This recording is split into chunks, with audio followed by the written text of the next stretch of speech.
Hi guys, it's Patrick from BFS Wargaming, and I'm here to do a army review. So we're going to review my Necron army, which was my first army. So I've got just over 5,000 points, about 5,150 depending on what you take. Yeah, so I'm going to go through, show you unit by unit, talk about it, and yeah, I mean, it's all painting based, but don't judge me too harshly because I'm not the best painter in the world. I'll openly admit that, but there's things I want to go back to, and I'll probably touch up and try and make better, maybe do some shading, some dry brushing and things like that. So, but this is, I've got it to a point where I can put it on the table and I'm happy to play it. So yeah, we'll go through the army and talk about maybe some of the stratagems that go with each unit, and yeah, we'll go from there. So we're going to start off with the warriors. They are the backbone of most Necron armies. They're a great unit with reanimation protocol. You usually take them in big blobs of sort of, I mean, you have to take a minimum of 10 up to 20. And yeah, like I say, really good. I mean, they've got a 4-up save, but their guns are strength 4, -1 AP, 1 damage. The -1 AP does come in handy, and then you can play it with stratagems. Dynastic codes such as the Mefrit dynasty, and in half range it will get an extra -1, so you'd have -2. Or you can play it with like the Nihilak Destiny, which would give you reroll 1s if they hadn't moved. So they're the two sort of dynastic codes I think that benefit the warriors the most.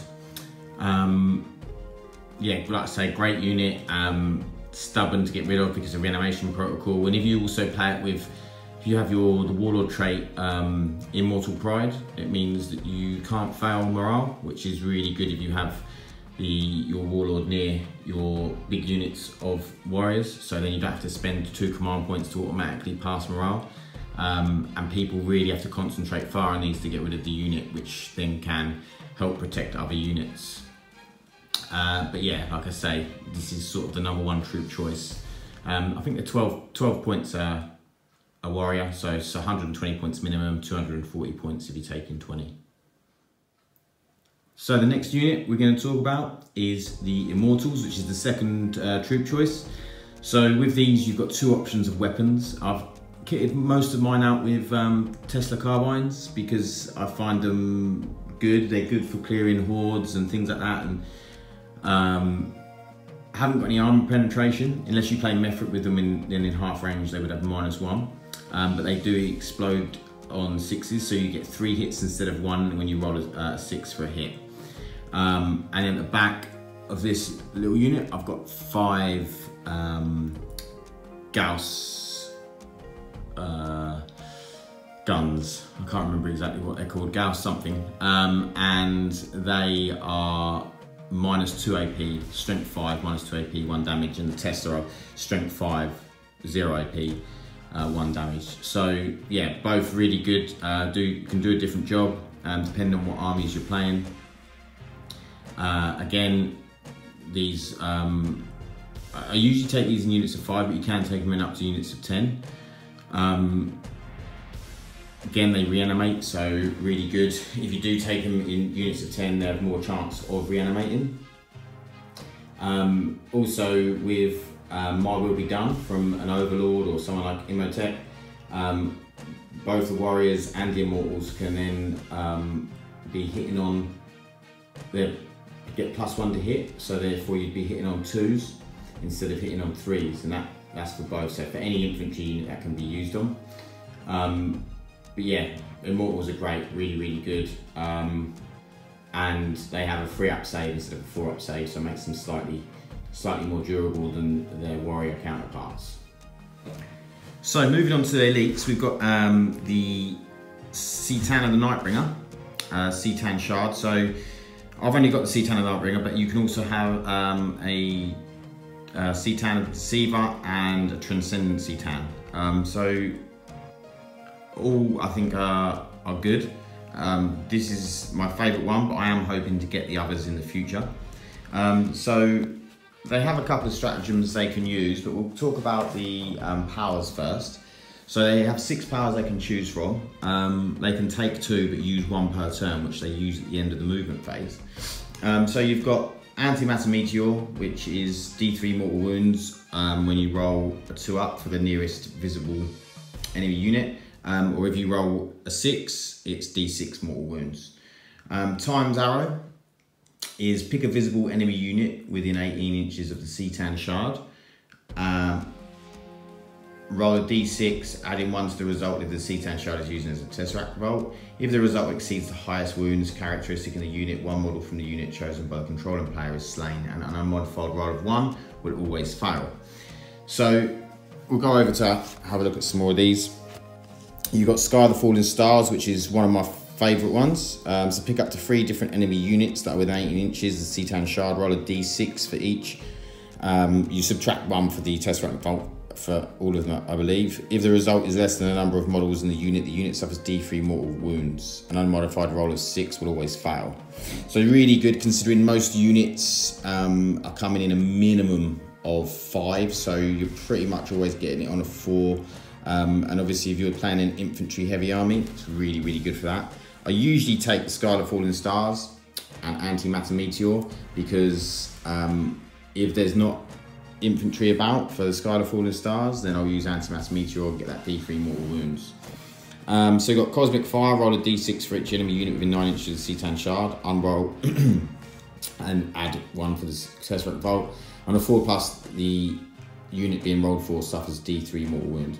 This is really, really good. I do like Cosmic Fire. The only thing is it's only 9-inch range, which is quite limiting, so you've really got to have your shard right in there. And then Seismic Assault, pick a visible enemy unit within 24 inches of the Cetan shard, roll a d6 for each model in that unit. You add 1 if it's a Tesseract Revolt. For each result of a 6+, that unit suffers a mortal wound. And then Transdimensional Thunderbolt, which is 1 pick a visible unit of 24 inches of the shard, roll a d6. You can only pick a character again if it's one that you can't target, which you can target normally. Add 1 to the result if the Cetan shard using the power is a Tesseract Revolt. On a 4+, the chosen unit suffers D3 mortal wounds. Then on a roll of d6 for every other unit within 3 inches of the chosen enemy unit, a 4+, that unit suffers a mortal wound. So it's good. I don't think it's good as Sky of the Falling Stars. It's obviously different, but I do like it. If you've got a castle that's sitting there and loads of units all bunched up, then it is really good for that. So they have a couple of stratagems. So the Cosmic Power stratagem you can use, and basically you can, if you feel like one of the powers you're using isn't great, you've taken isn't good for the army you're facing, then you can change your power. And the other one is Wrath of the Cetan. So you can use this for 2 command points and basically roll a d6 and randomly choose a power from the table, and even if it's been used, it still goes off. So really good. The Nightbringer is really good because he obviously has those powers plus the Death Gaze, which is an assault weapon, a d6 assault. It's a 12-inch range, and it hits on 2s, wounds on 2s, which is very, very good. Unless it's a vehicle, then it will wound on 6s. And then close combat, I mean, both things are -4 AP, and assault gaze is D3. And then in close combat, it's hitting on 2s, wounding on 2s. Unless it's a vehicle, then it's strength 6, and it's -4 AP and D6 damage. So very good unit. I really like the Cetan shard. He's always does very, very well when I take him. So we'll move on to the next elite unit. Okay, the Triarch Stalker. Unfortunately, this was one of the first things I got, and I didn't magnetise it, which was a mistake. Should have magnetised the weapons and maybe magnetised more, just to make it easier to transport. But they're a good unit. They so you can take a heat ray, or I think it's a particle beamer, or a twin heavy Gauss. I usually run it with twin heavy Gauss, even though I've got the heat ray equipped because I didn't magnetize it. But they're a really strong unit in terms of when they fire at something, anything else that fires at that same thing they're fired at will get to reroll ones. The big thing I think in the codex, which I was quite disappointed in, was the fact that they don't get domestic codes. So they won't benefit from stuff like Mefrit, the -1 AP, or rerolling ones themselves from Niat, which was a bit disappointing in terms of, I feel like now there's other more viable units you can take for similar points. They are mobile, they can move, I think it's 8 or 10 inches, and they're okay in close combat. They can sort of dish out some wounds, but if they go up against anything that's good in close combat, they're gonna lose. Yeah, but not a bad unit. It's a good all-round unit you can take, and it's versatile. Not something I've taken much since the codex come out, but I probably will try it out soon and see if it's see if I feel that it's got a good benefit to the army. So we have 10 Lich Guard with War Scythes. These can be taken with a Hyperphase Sword and Shield, which gives them a 4-up invuln. I chose to kit them out with War Scythes just because the War Scythes are a little bit more damaging. It makes them a little bit less durable, but if you do have a Cryptek with them with the Necron, they can have a 5-up invuln save with that. Yeah, they're very good in close combat, very deadly. They reanimate. They are a lot of points, so for the 10 it would be 300 points with the War Scythes. But I do really like them. A good fun unit and a different way to play, because with Necrons you don't generally play many close combat units. But yeah, I really like them. There's a couple of stratagems can help them. I think most of them are to do with the shield, sword and shield version, but yeah, really good unit. And we'll move on to the flayed ones. Okay, so 10 flayed ones. Again, good in close combat. They're not very durable. They've got 4-up save, no invuln or anything. Really, if you drop, they have deep strike, so you can teleport them in, but to be honest, if you teleport them in and you miss that 9-inch charge, then there's a very good chance that they'll all be gone. Because they have 3 attacks each and they can re-roll all wound rolls. So they are good, and they're good at clearing weak infantry. They're not bad against like Space Marines and stuff, toughness 4, but anything else they start to get a bit wasted really. And like I say, they're not very durable, so they do die very easily. They do get reanimation protocol. But yeah, there's just, I think they're still a bit, they did get dropped in the codex points. I do still think they're a little bit too expensive for what they are when you can compare them to other units of similar style. But yeah, they're a good fun unit. Okay, so moving on to fast attack, we've got the Wraiths. The Wraiths got boosted in the codex, but they also got put up in points. So a Wraith base is 55 points each, which is quite expensive. They have a 3-up invuln, which is very good, which makes them very durable, and they have 3 wounds. But I take them quite often with transdimensional beamers, just because I like to run them differently. Most people just run them as basic Wraiths as close combat units. The transdimensional beamer is expensive, it puts it up to 69 points, so an extra 14 points. But with the Sautech stratagem, you can move and shoot, sorry, not stratagem, with the Sautech dynasty code, you can move and shoot without suffering the penalty to hit with heavy. So that's how I usually run them. They're very good. Like, I think maybe they're a little bit too expensive. I don't know if you can compare them to other units, but they are very good. So maybe they're priced about right, maybe a few points over. But yeah, loads of good things you can do. You can use stratagems to reanimate them. They don't reanimate normally, but you can use stratagems to reanimate them. You can move and use move in advance and use a stratagem where you can still charge. So there's lots of things you can do with Wraiths. They are a really good unit, and you know, one of the best units that we have, I think, as Necrons. So yeah, the transdimensional beamers are good. They do mortal wounds on a wound roll of 6. They're only strength 4 though, but they are -3, so they are a good weapon. But yeah, so I like them, and you'll be seeing them on the channel more and more. So the next fast attack unit is the Tomb Blades. Tomb Blades are they're good. They got in the codex, they got dropped down a few points, and they got given a -1 to hit with evasion engrams, which is just built in. You can also make them so they've got a better save, an invuln, so a 3-up save, a 5-up invuln, or you can give them where they ignore cover. So these are taken with Gauss blasters, but you can put Tesla carbines on them, the same as the Immortals. So they're exactly the same weapon, it's just the Tomb Blades have 2 of them. These are really good, very mobile, the 14-inch move.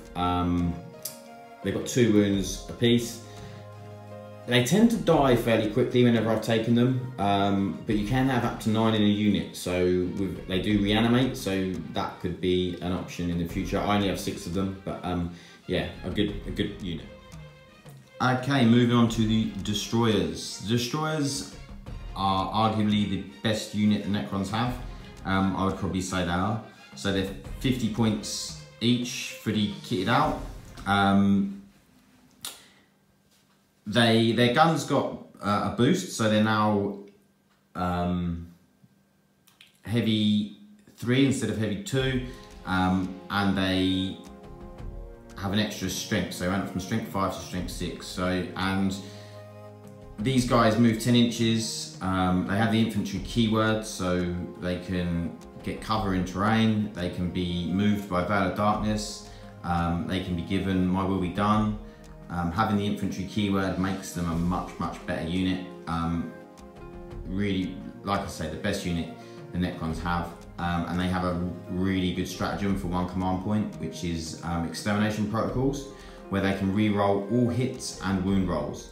They already re-roll 1s to hit, just built in, and they don't suffer the penalty for moving and hitting either. So really good unit, something I need to get more of.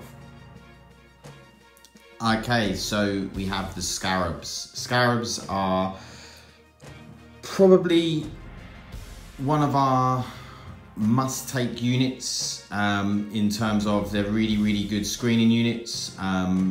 They're very good for holding objectives. They've got a 10-inch movement, so they're really fast. They have a great stratagem where you can explode one of them when they're in close combat and deal D3 mortal wounds for 1 command point. Yeah, they just they always wound on 5s. They've got like 4 attacks, weapon skill 4. They're just and they now have the fly keyword since the codex come out, so they're a great little unit. Very good as fodder and just for annoying people really and getting in the way and protecting characters. They do have 3 wounds each. Only a 6-up save, so they're not that durable, but the 3 wounds does, you know, it can soak up smite and things like that. So yeah, great little unit. So Doomsday Arcs. Really like the Doomsday Arcs. They got a buff from the codex. So their weapon went from D3 shots to D6 shots, which was really good, and they also dropped 10 points. I think they're now a very viable unit, and you can, they're very good to take down heavy armor. You know, for instance, if you knew you were going up against some knights, maybe taking 3 of these would be a good idea. Try and take them big knights down. Yeah, it just gives you that really heavy weapon option when you need that power. Great gun, I think strength 10, -4 or -5 D6 damage. So really good gun. You know, it can take out a Land Raider pretty easily. Yeah, I haven't really got much else to say about this other than it's a really good unit and it's worth its points. Okay, so the Monolith Heavy Support. Monoliths are 381 points. They have 20 wounds, toughness 8. they are going to get shot at. That will happen. I really like monoliths. They have some great stratagems. I feel like they maybe get shot off the table a little bit too easy. Maybe they need something else just to help them. They're just very expensive for what they are. They've got like 12 flare arrays. So you get 12 shots with that, which is strength 5, -2, 1 damage. And then you've got a particle whip, which is heavy 6,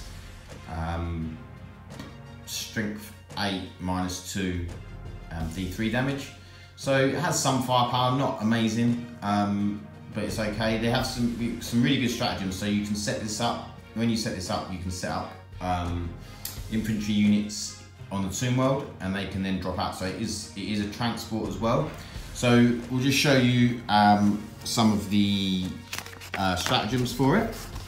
So we have enhanced invasion beams. So use this stratagem when you set up a unit from the tomb world and invasion beams ability. So a night scythe can do the same thing. And you can set up 2 units from the tomb world instead of 1 that turn, which is really, really good.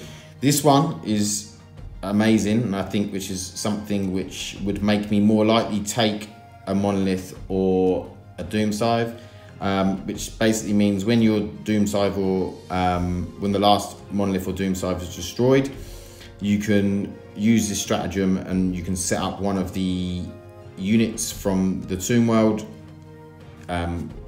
as if you were disembarking. So that way you don't just lose a whole unit, which obviously would be awful. For instance, if it was 10 lich charge, you'd be losing 300 points just because your transport got blown up. And then other than that, you have the dimensional corridor, which I think is really good as well. So for 1 CP, use this stratagem to start your movement phase. Select an infantry unit from your army that is more than 1 inch from the enemy models and remove it from the battlefield, and set it up again so that it is wholly within 3 inches of a dynasty monolith from your army, more than 1 inch from any enemy models. That unit counts as having disembarked from the monolith this turn and can move normally.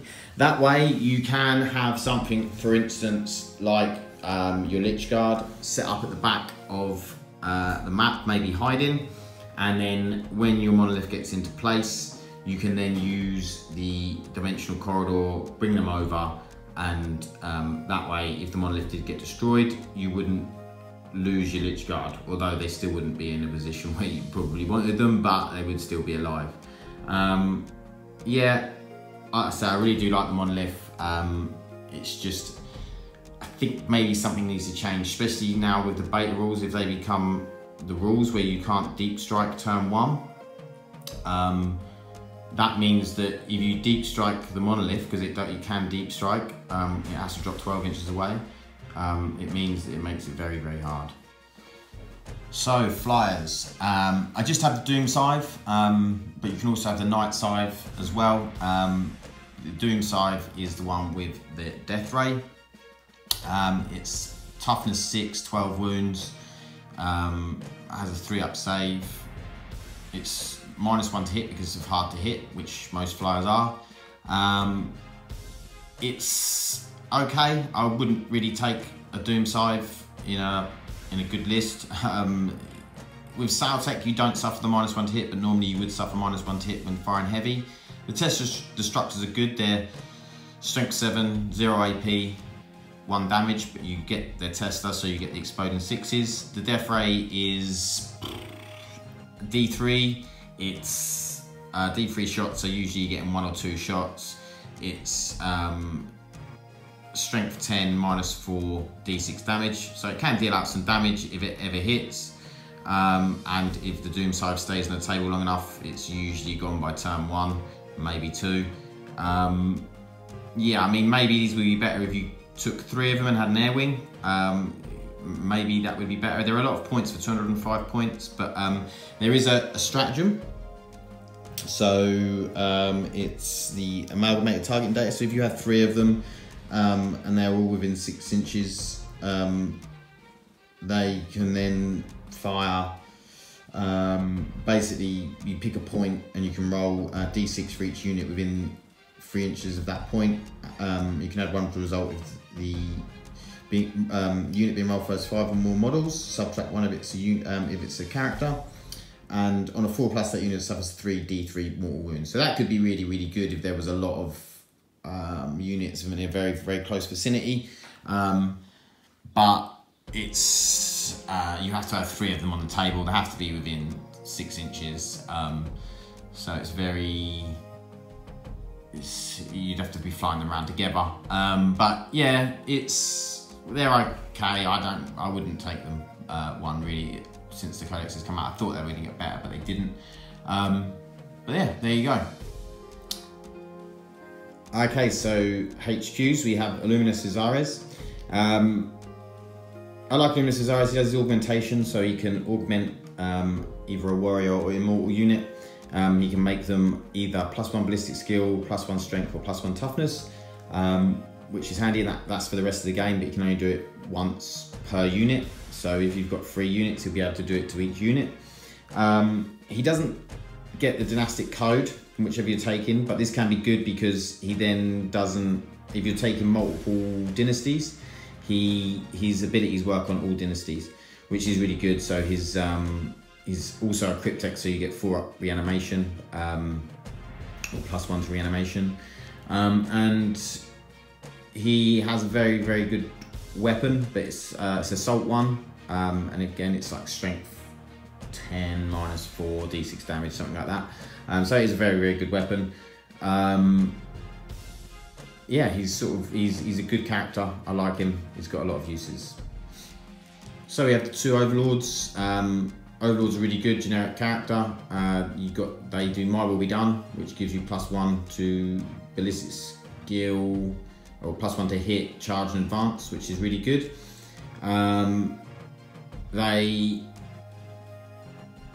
They can take an array of weaponry, and they can take war scythes or the new void scythe, which are really, really good. So they can be beasts in close combat. Really good unit. All the characters get living metal, and yeah, good for the points. They're around 80 to 90 points depending on how you kit them out.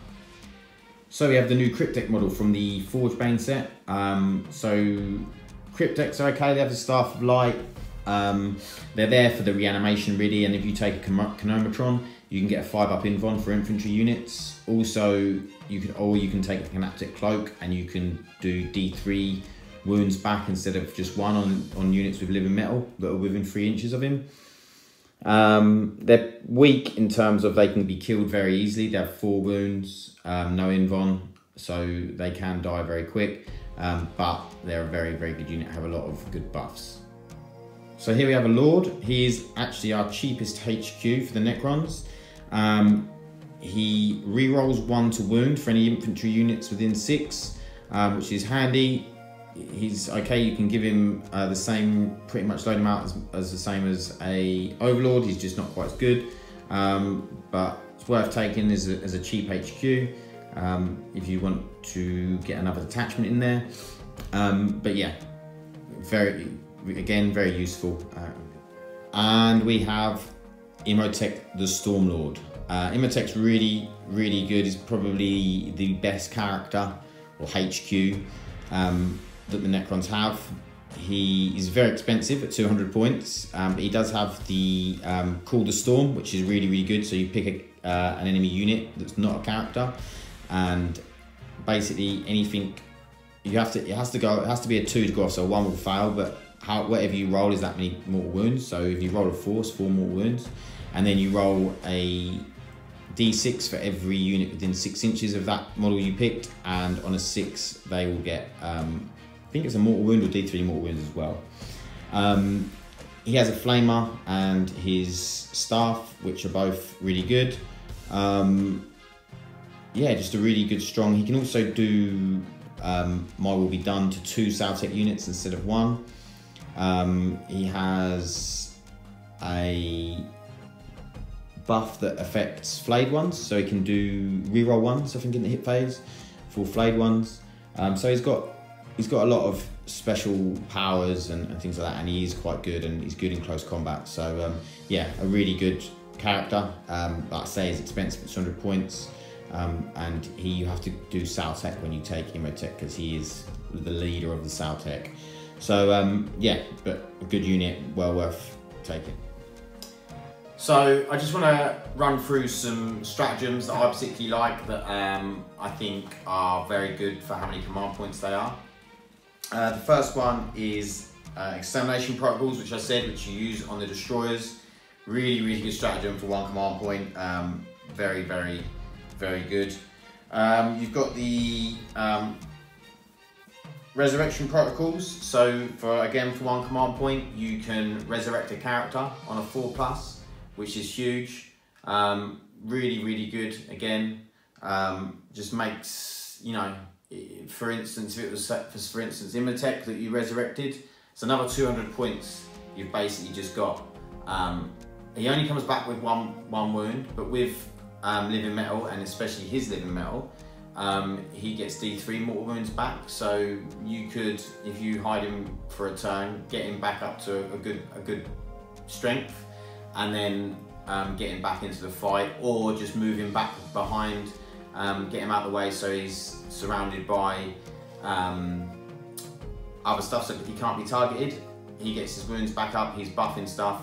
Really good stratagem there. Solar Pulse, another one for 1 CP. If you use this, it means that whatever unit they're targeting, they will ignore cover.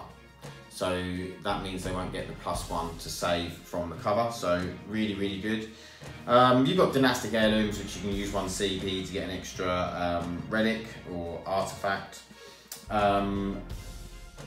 The self-destruction, which I did speak about, is really good with the scarabs. So for 1 CP on a 2-up, you can do D3 mortal wounds, which is very good. Damage control override is another really good stratagem. So basically, if your Doomsday Ark's down to 2 wounds and it's on its lowest tier, you can use this for 1 command point and you can fire it on its highest tier. So you're going to be going and you're going to be firing it on a 3-up again instead of like a 5-up. So that can be really good. Quantum deflection is also good. So for the Doomsday Arks and also the Triarch Stalker, the ones that have quantum shielding, you can use quantum deflection for 1 CP and they will get +1 to their quantum shielding. So basically, instead of having to roll under the damage that's come in, you can roll equal to it and it will ignore it. So again, it's really good. Adaptive subroutines, which I said, which you can use on Canaptic stuff. So for instance, the Wraiths or the Scarabs, and you can move and then advance, which is obviously a very good stratagem, especially for the Wraiths. If you can move them 12 inches, advance them, if you get, for instance, 5 or 6, so you're moving sort of 17 to 18 inches, and then you can get a charge off. That's very good. Pharaon's Will, so you can use it for 1 CP, and you can basically do My Will Be Done to 2 units instead of 1. Imotech already has that if they're both Saltec. You can do that, so, but it's very good if you haven't got Imotech on the board. The Dimension Corridor, again 1 CP, you can transport a unit to a monolith and then it can move. I think that's could be a really good use of command point as long as your monoliths are still on the table. And then you have some good ones in terms of that are dynasty specific. So the Saltec ones, Methodical Destruction. Use stratagem after a Saltec unit from your army has inflicted an unsafe wound on an enemy unit. Add 1 to hit rolls for friendly Saltec units that target the same enemy in this phase. So if you've got a big unit, for instance a knight, and you use that, everything that fires at that is going to get +1 to hit. So I think that's a really good stratagem. It's two command points, so it is a little bit more, but if you're a Saltec, you'd probably take Hypercritical Strategist and then be able to roll and get them back on a 5+ anyway. And then you've got the Methric one, which is Talent for Annihilation. That's only 1 CP. Use this stratagem before a Methric unit from your army attacks in the shooting phase. Each time you make an unmodified roll of a 6, for that unit, you get an additional roll. So it's a bit like if you were using Tesla, for instance, you'd be getting the 3 hits on a 6, plus you would then get an extra roll, so you get to roll. If that was another 6, you'd then get another 2 hits as well. So that could be really good if you were using a lot of, if you were using that, for instance, on a unit of 10 Immortals with Testa, you could really get a lot of extra hits with that. So it's really good. And you also have the stratagem, which I believe is 2 command points, repair subroutines. So which is the one which gives the Wraiths reanimation for that turn. So you could be reanimating, I mean, if there was a Cryptek close by, you could reanimate. Oh, actually, I'm not sure if the Cryptek would be able to reanimate on a 4+, but anyway, it's a 5+. I used it the other day against, when I was playing Orcs, and I had a unit of 6 Wraiths. I'd lost 3. I used that and I got all 3 back. It's got 2 5s and a 6, so it was a very lucky reanimation, but even getting 1 back, it's a 69-point model that you've got again. So, I mean, it's really, really strong, so it's good. Yeah, they're sort of my my favourite stratagems, really. The ones that I wanted to talk about that I think are have a lot of use and could be very, very good. So that about brings us to the end. I just want to say there's a few things obviously I want to get. I'd like to get some more C-10s just to give that variety. I'd like to get some more destroyers, so another 6 destroyers, just so I've got that sort of taking that stronger list as well, especially if I'm going to start playing tournaments. And also I'd like to get a Tesseract Vault, just because I feel like it's our Lord of War. I mean, you can get the Obelisk as well, but the Obelisk isn't very good. But the Tesseract Vault I think is really good now. It's got 4-up Invon, so I think with that could be it would be really nice to take as well for variety, and it looks really good. So yeah, I'd like some things to change in the army, and you know, you never know, things might get cheaper, things might get more expensive, I don't know, but we'll have to wait and see for chapter approved in September. But yeah, I thought I'd show you the army and have a little talk through it, especially for anyone starting a Necron army. Hopefully it's given them a bit of information. Who knows, you might disagree with stuff I've said, let me know. Give your thoughts on the army. Tell me what you think. Tell me what you think I should add. Tell me what you think I, you know, should throw in the bin. But yeah, so let me know. So yeah, thanks for watching, and we'll try and do some more army reviews, some different armies, and generally talk through them so you can see what we've got. Okay, thanks for watching.